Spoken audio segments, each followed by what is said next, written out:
10년 전에 광주광역시에서 10년이 훨씬 더 됐죠. 한 4, 5년 전입니다. 아직 전도사 시절에 광주광역시에서 전도사로 사역하던 시절이 있었습니다. 전도사로 있으면서 가장 힘들었던 게 뭐였냐면 차량 운행이었어요. 차량 운행. 새벽 5시에 우리 새벽 예배가 있으면 한 3시 반에는 일어나서 이제 준비를 해야 되는 겁니다. 열심히 준비를 해서 이제 나가면 저희 그 교회가 사역하던 교회가 이 광주 남구에 있는데 원래 북구 쪽에서 개척을 했던 교회예요. 그러니까 북구 쪽에 있던 성도님들이 많은 거예요. 그래서 차량 운행을 북구 쪽으로 한번 다녀오면 멀게 다녀오면 한 1시간 정도 걸리는 이제 그런 거리가 되는 겁니다. 차량 운행을 이제 해야 된다라고 이야기를 듣고 이제 제 사수, 그러니까 전임 부목사님이시죠. 전임 부목사님께서 이제 인수인계를 해주시는데 어떻게 인수인계를 해주시냐면 저를 차에 딱 태우고요.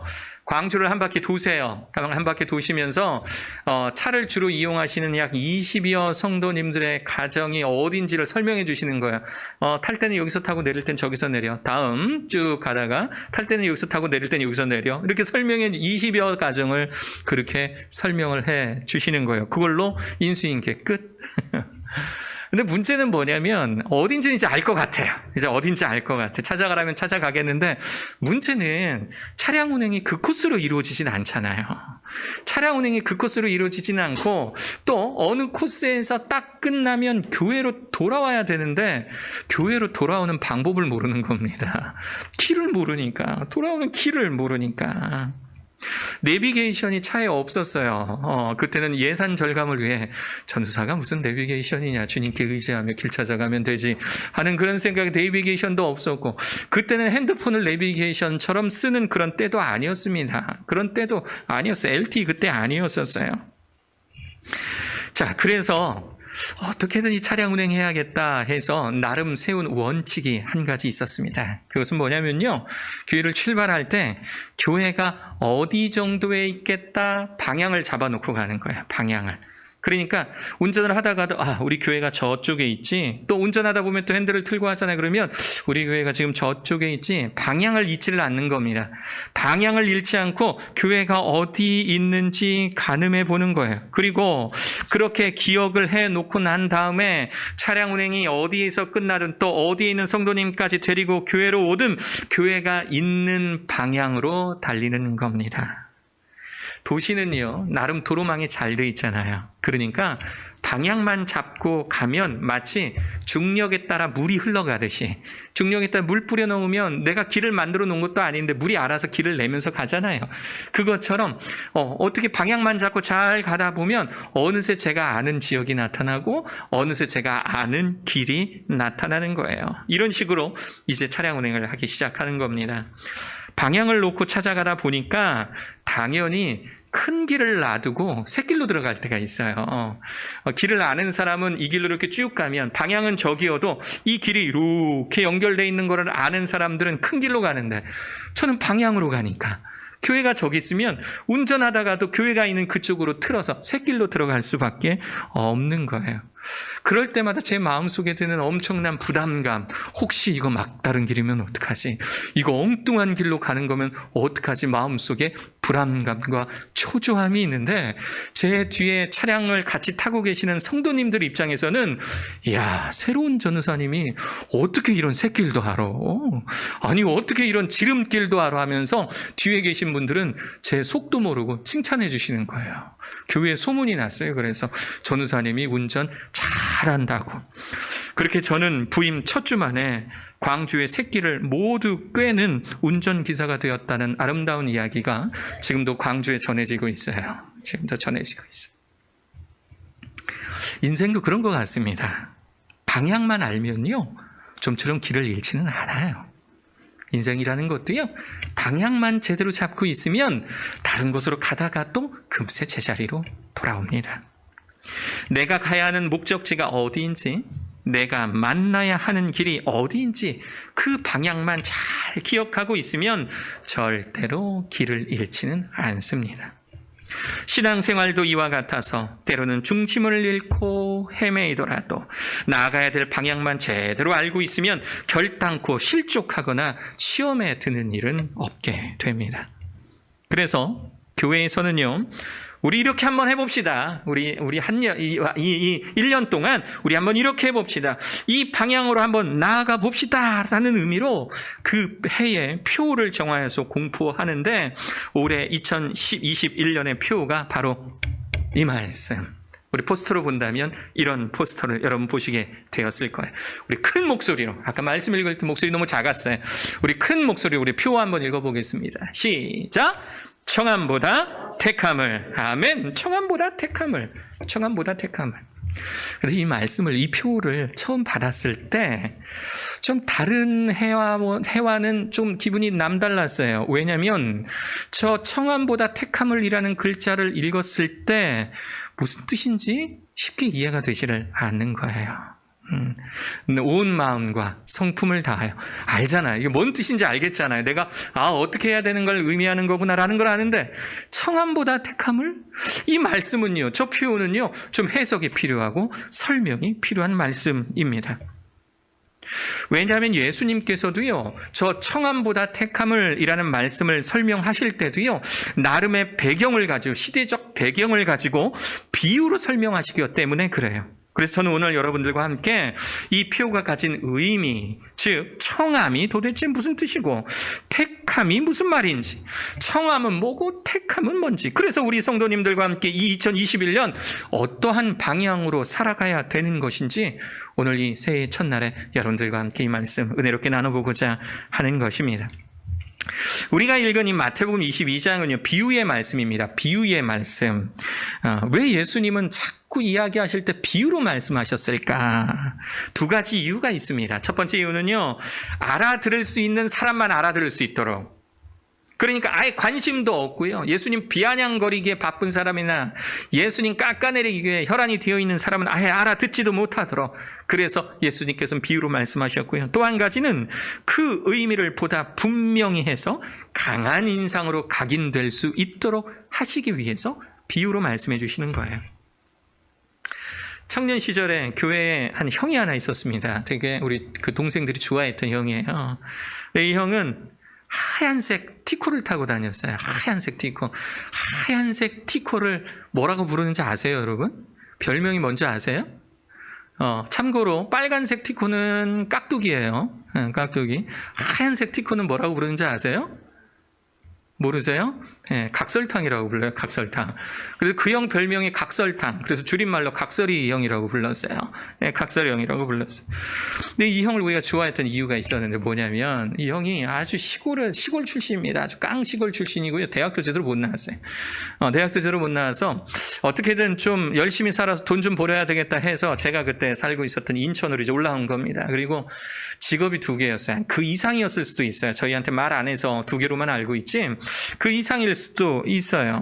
항상 바쁘고 항상 힘들지만 교회 일에는, 특히 토요일 청년부 모임이나 이 주일 이 교회 활동은요 정말 열심히 해내는 그런 형이었어요. 어쩔 때 보면 좀 불쌍하게 눈이 시뻘개져 있어요. 피곤해가지고.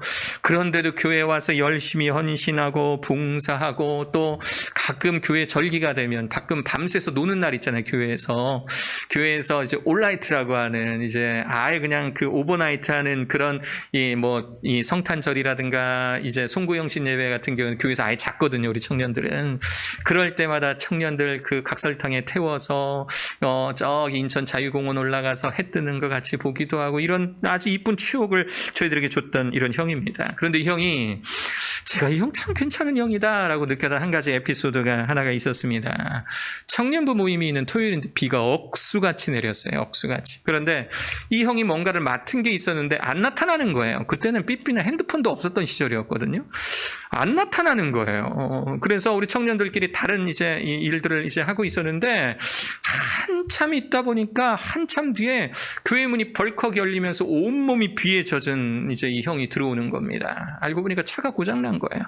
차가 고장나서 집에서 우산은 썼지만 우산 쓰고 뛰어오느라고 온몸이 흠뻑 젖어 있는 거예요. 그런데 이 형이 저희들을 보면서 웃으면서 미안하다고 그러면서 이런 이야기를 하는 거면 뭐라고 하냐면 미안해, 각설탕이 비에 녹았어 그러는 거예요. 각설탕이 비에 녹았어. 그 말을 들으면서 사실 우리 그 모여있는 청년들 빵 터졌어요. 왜냐하면 그 각설탕이 형에게 의미하는 게 뭔 줄 알잖아요. 그렇죠? 각설탕이 뭔지도 알잖아요. 뭔지도 알고 또 각설탕을 통해서 이 형이 열심히 일하는 그 차 하나 고장나면 이 형은 정말 생업이 막막한데 이것을 이렇게 우리 청년들 앞에서 걱정하지 말라고 또 미안하다고 라고 하는 의미로 각설탕이 녹았다라는 이 유머로 우리들에게 이야기를 해주고 있는 거예요. 그 한마디 미안해, 각설탕이 녹았어 라는 이 한마디가요, 다른 어떤 설명보다 그 형을 더 좋아하게 만들었어요. 다른 어떤 설명보다 지금 그 형의 상황과 그 형이 처해 있는 이 상황과 환경과 그리고 이 형이 가지고 있는 현재의 마음 상태, 심리의 상태를 그 하나로 모든 게 다 느껴졌어요. 그 어떤 말이 필요합니까? 그 어떤 설명이 필요합니까? 이 비유 하나로 끝난 거예요. 각설탕이 녹았다는 이 비유 하나로. 예수님도요, 이렇게 사람들에게 비유로 말씀하신 것입니다. 그래서 예수님의 비유의 말씀, 각설탕이 하얀색 티코라는 것을 알아야 되는 것처럼 예수님께서 비유로 말씀하신 그 단어 하나하나를 해석하기 시작하면 전율이 솟을 정도의 어떤 그런 영적 통쾌함이 느껴집니다. 영적인 머릿속이 시원해지는 그런 느낌이 들어요. 오늘 이 비유의 말씀 해석해 드릴 때에 말씀을 통해 많은 은혜 되시기를 바랍니다. 2절, 3절 이렇게 시작합니다. 천국은 마치 자기 아들을 위하여 혼인잔치를 베푸었던 임금과 같으니, 여기서 임금은 하나님을 이야기해요. 하나님께서 혼인잔치, 잔치자리를 베푸시는 거예요. 몇 날 며칠을 끊임없이 같이 노는, 즐겁게 흥겹게 노는 혼인잔치를 만들어 놓으셨다. 여기서 혼인잔치는 바로 천국을 의미한다라는 거예요. 하나님께서 천국을 만들어 놓고요, 그리고 그 종들을 보내서, 많은 선지자들을 보내서 그 청한 사람들을 혼인잔치에 오라 하였더니, 하나님의 백성들에게 자, 여기 천국이 있으니 내게로 오라 라고 사람들을 초청하신 것입니다. 그런데 사람들이 오기를 싫어했대요. 왜 오기를 싫어했을까? 왜 그랬을까? 사람들은 불편한 겁니다. 저 임금을 나의 임금으로 인정을 하면 이제 저 임금의 말을 따라야 되거든요. 저 임금의 권위를 인정하면 이제 저 임금이 하라는 대로 해야 되거든요. 내 마음대로 못 하거든요. 내가 하고 싶은 대로 못 하거든요.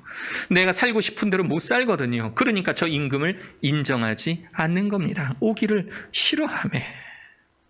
그래서 4절, 다시 다른 종들을 보내며 이르되 청한 사람들에게 이르기를 내가 오찬을 준비하여 나의 소와 살찐 짐승을 잡고 모든 것을 갖추었으니 혼인잔치에 오소서 하라 하였더니, 저기서 저 종들이란 예수님보다 먼저 보내신 하나님의 사람들, 즉 수많은 선지자들을 이야기를 합니다.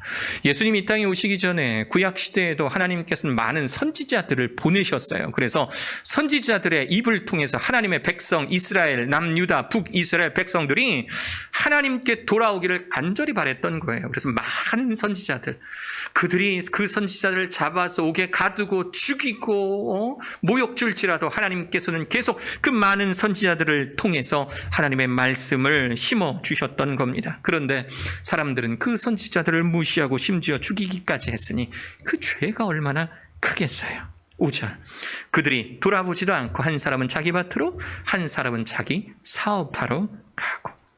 이것이 그 백성들이 임금의 이 혼인잔치에 대한 청함을 거절한 표면적 사유입니다. 나 할 일 많어. 나 밭에서 할 일이 얼마나 많은데.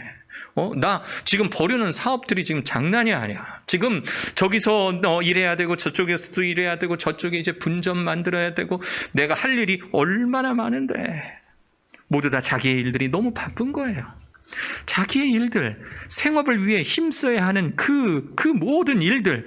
그러나 이 모든 것들이 임금의 백성으로서 하는 일들이었는데, 주인의 총의 역할로서 하는 일들이었는데, 자신의 일들이 곧 임금의 잔치 자리에 가지 못하게 되는 주요 이유가 되고 있으니 이 얼마나 슬픈 일입니까? 요새 특별히 우리 글로벌 우리 사역지 안에서 사역하는 우리 사역자들이 많이 계시잖아요.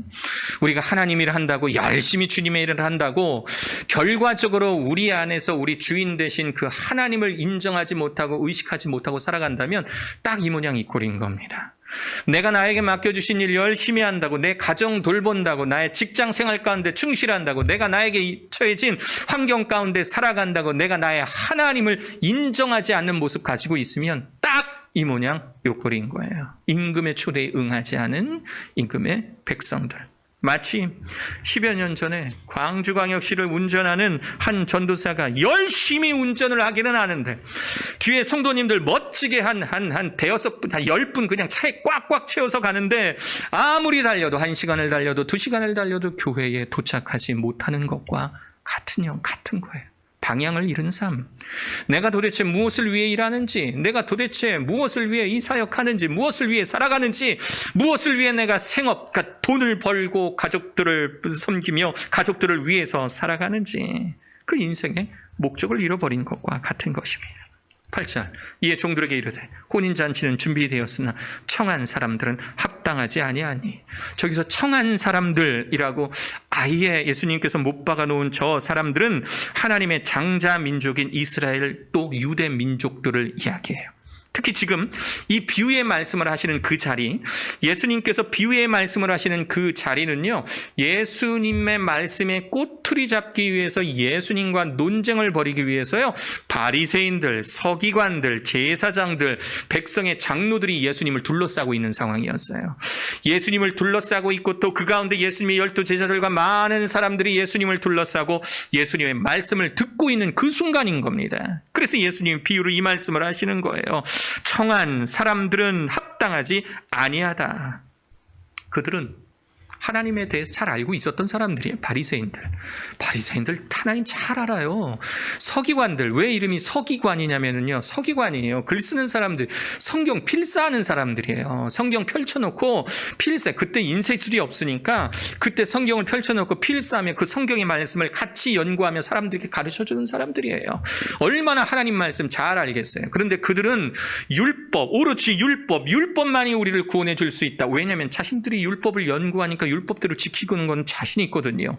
사람들 앞에서 영적인 권위를 받고 이 기득권, 영적 권위자로서 갖고 있는 이 기득권, 권한을 놓치기가 싫으니까 오히려 율법의 권한을 더욱더 강조해서 율법 안 지키면 지옥 간다, 율법 안 지키면 하나님께서 저주한다라고 가르치고 있는 거예요. 그러니까 그들의 입장에서는 율법이 오히려 하나님을 바라보는데 방해가 되고 있으니 예수님 하시는 말씀, 청함을 받은 사람이 합당하지 않다라고 말하고 있는 겁니다. 이에 임금이 새로운 명령을 내립니다. 아주 커다란, 아주 획기적인 명령을 내려요. 기존에 청함받은 자들 이외에 이제 거리로 나가서 만나는 사람들 모두를 이 잔치에 초대하라라는 겁니다.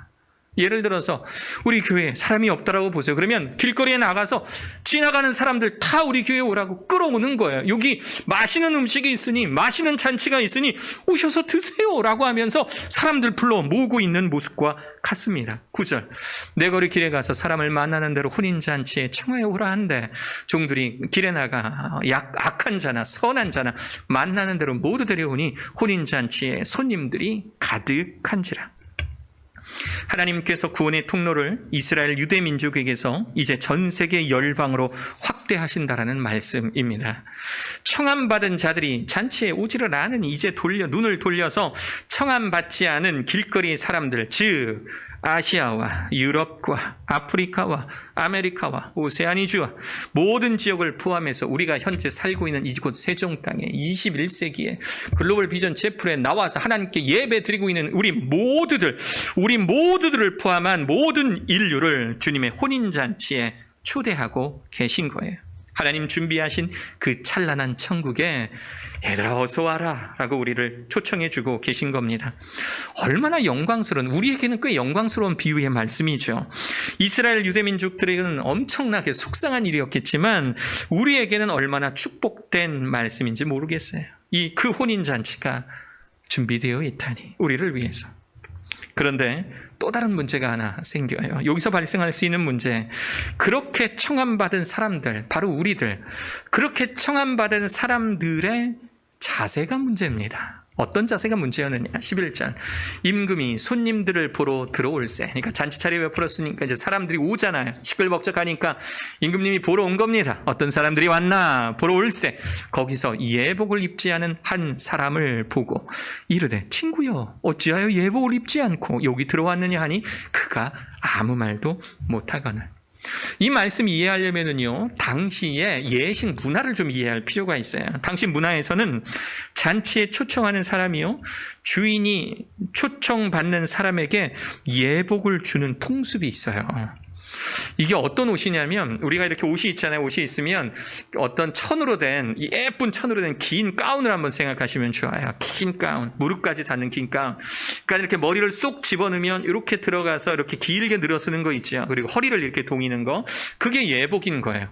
그러니까 별다른 초청장도 없었습니다. 그 예복을 보내면서 이것이 우리 집에 몇 월 며칠에 있는 그 잔치에 오실 때 입으시는 옷입니다 하고 그 자체가 초청장이 되기도 해요. 또 어떨 때는요, 오십시오라고 청첩장을 보내고 난 다음에 오는 손님들이 청첩장을 가지고 있으면 그러면 문 앞에서 종들이 대기하고 있다가 이 옷을 입으시면 됩니다라고 그 사람에게 그 옷을 입혀주면 그것이 그 집 대문을 통과하는 패스가 되는 거예요. 그것이 그 예복을 입고 있어야만 그 혼인잔치에 들어갈 수가 있는 겁니다. 이 예복은 긴 외투와 같아서 그 혼인잔치, 그 준비된 잔치의 드레스 코드의 역할을 합니다. 손님들은 이 잔치에 초대받았다는 증거로 또 이 예복을 보내준 주인을 존중한다라는 의미로 그 예복을 입고 잔치에 참여하는 것이 도리였던 거예요. 그런데 그 예복을 입고 오지 않은 겁니다. 왜 예복을 입고 오지 않았느냐라는 질문에 아무 대답도 하지 못하는 청함받은 그들. 그들은 청함은 받았으나 예복을 입고 오지 않았어요. 그들은 잔치에 청함을 받아 잔치는 즐기고 있었으나 자신들을 초대한 그 임금은 인정하지 않고 있는 겁니다. 그들은 그 예복, 즉 이 잔치의 매우 중요한 핵심, 자신들이 이 잔치에 참여할 권리가 있음을 증명하면 물론 초대한 임금의 권위를 인정한다는 그 예복을 너무 쉽게 간과하고 무시하고 있었던 겁니다. 과연 임금은 그들을 어떻게 했을까요? 성경은 그 결론이 나와요. 13, 14절. 임금이 사환에게 말하되 그 손발을 묶어 바깥 어두운 데 내던지라. 거기서 슬피 울며 이를 갈게 되리라 하니라. 청함을 받은 자는 많되 택함을 받은 자는 적으니라. 이게 임금이 하는 말입니다. 청함을 받았으나 예복을 입지 못한 사람들은요, 청함을 받았으나 그 청함에 응하지 않은 사람들과 똑같은 대우를 받게 되는 거예요. 청함을 받아 잔치에는 왔지만 예복을 입지 않은 사람과 청함을 받았으나 나 안 갈래 라고 임금을 무시한 사람, 이 두 사람, 이 두 부류는 같은 사람으로 이 임금에게 대우를 받았다라고 하는 겁니다. 여기서 이야기의 핵심, 그 예복이라는 게 그럼 도대체 뭐냐? 이 예복, 그 예복이 이 예화에서 가지고 있는 이 비중은 뭐냐라는 거예요. 그 예복이 이 주인의 청함 말고도 그 예복이 이 잔치에 있어야 될 이유, 또 사라져야 될 그 이유라면 그 예복이 상징하는 것은 도대체 무엇인가라는 거예요.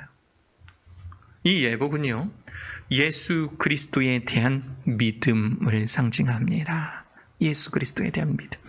좀 구체적으로 말하면 예수 그리스도야말로 그 혼인잔치, 하나님의 나라, 그 찬란한 천국에 들어가는 유일한 열쇠임을 믿는 것을 말해요.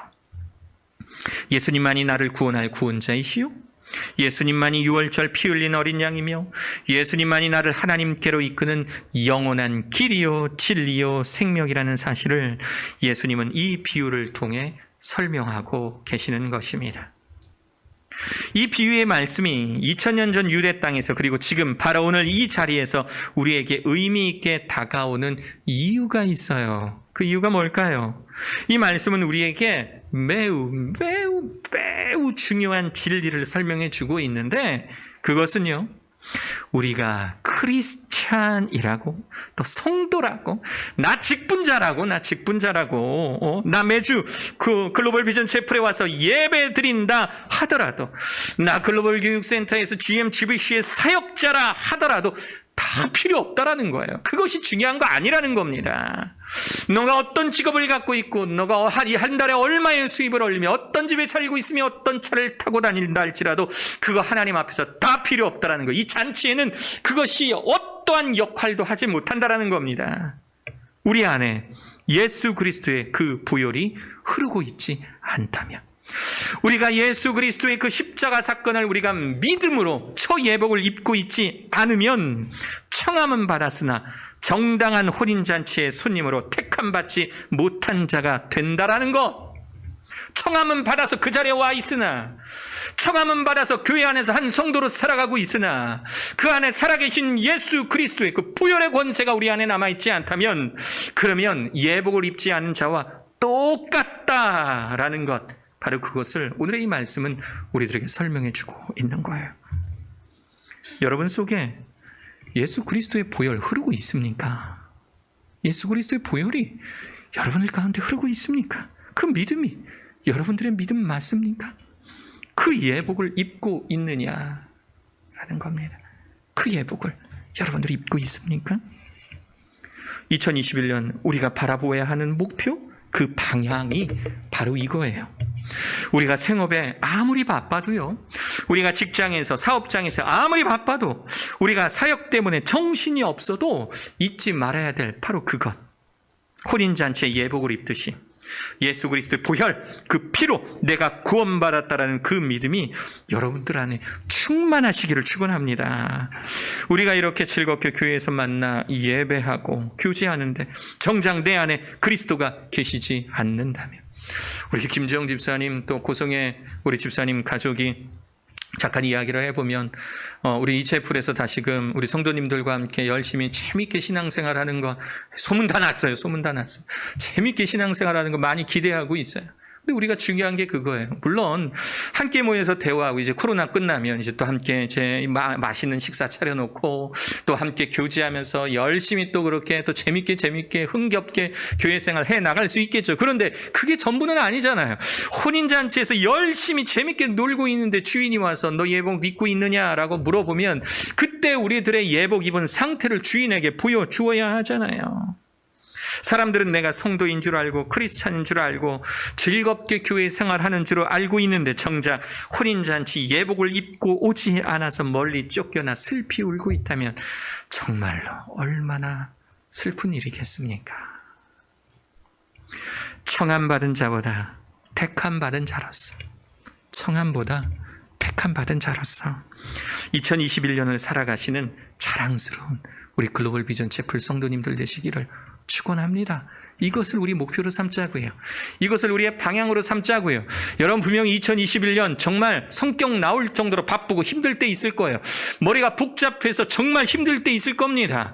때로는 타이레놀도 먹어야 되고 수면제도 먹어야 될 정도로 내 마음이 심란하고 어려울 때가 있을 거예요. 우리 그때도 방향 잃지 말자고요.